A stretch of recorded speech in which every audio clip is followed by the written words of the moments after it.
प्रिय विद्यार्थियों, आप सभी को नमस्कार। अध्याय 4 विषय विज्ञान कक्षा 8वीं। आज हम अध्याय 4 पदार्थ, धातु और अधातु के विषय में अध्ययन करेंगे। आपने लोहा, एल्यूमिनियम, तांबा आदि जैसे कई पदार्थों से परिचय किया होगा।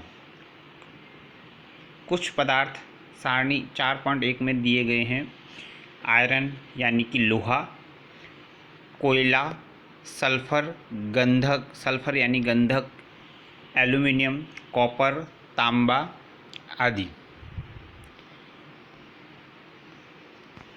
सारणी में दिखाया गया है कि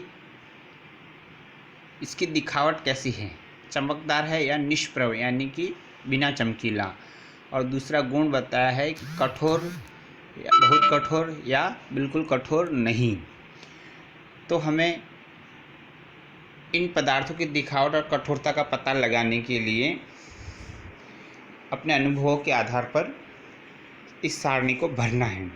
क्या आप उन पदार्थों के नाम बता सकते हैं जो धातु हैं? सारणी 4.1 में शेष पदार्थ अधातु हैं। धातुओं का अधातुओं से अंतर उनके भौतिक और रासायनिक गुणधर्मों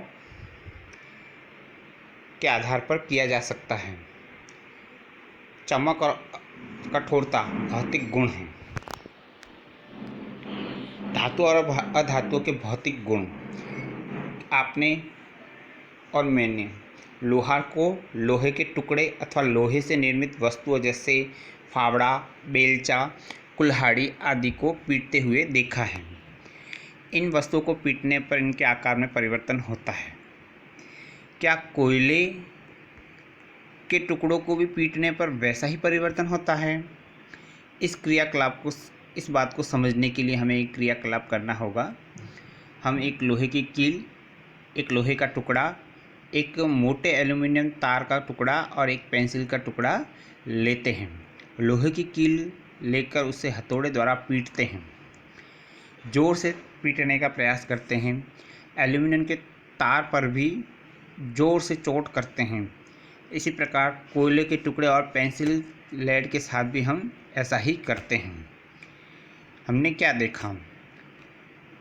लोहे की कील, कोयले का टुकड़ा, एल्यूमिनियम की तार, पेंसिल लेड, इनके आकार में परिवर्तन होता है क्या?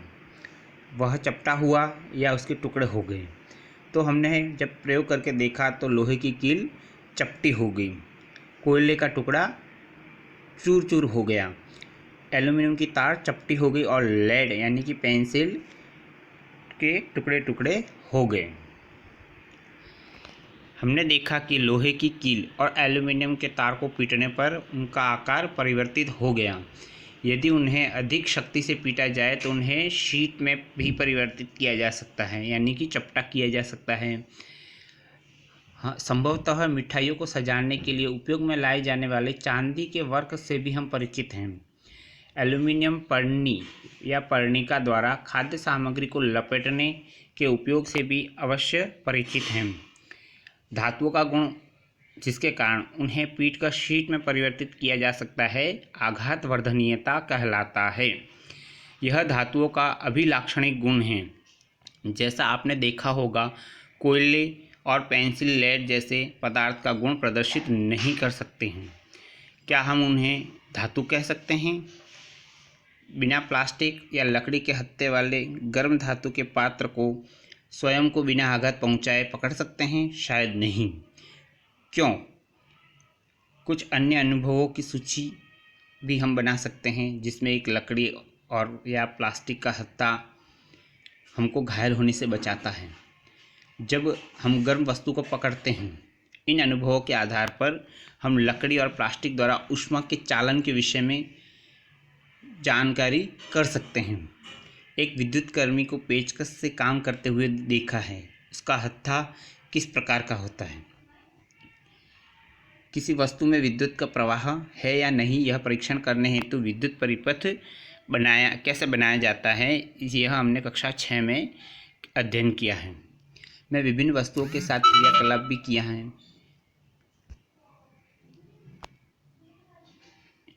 पदार्थों को चालकों, सुचालकों और कुचालकों में वर्गीकृत कर सकते हैं। लोहे की छड़ या कील, गंधक, कोयला और तांबे के तार। तो लोहे की कील विद्युत की सुचालक है, गंधक कुचालक है, कोयला कुचालक है और तांबे का तार सुचालक है।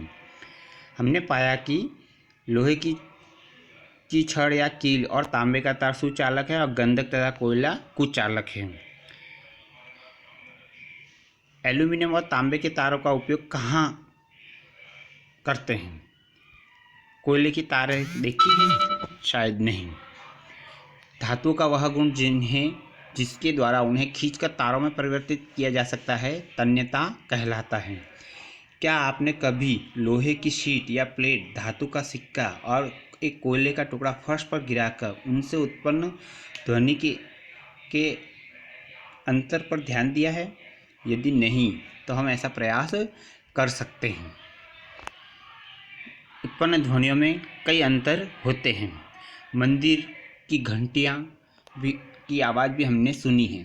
धातुओं से बनी वस्तुओं को जब कठोर सतह से टकराया जाता है तो एक निनाद यानी कि ध्वनि उत्पन्न होती है। हमारे पास दो समान दिखने वाले डिब्बे हैं, एक लकड़ी से निर्मित तथा दूसरा धातु से निर्मित। क्या हम दोनों डिब्बों पर चोट करके बता सकते हैं कि कौन सा डिब्बा धातु का बना हुआ है? क्योंकि धातु गायन ध्वनि उत्पन्न करते हैं, अतः वे ध्वनिक कहलाते हैं।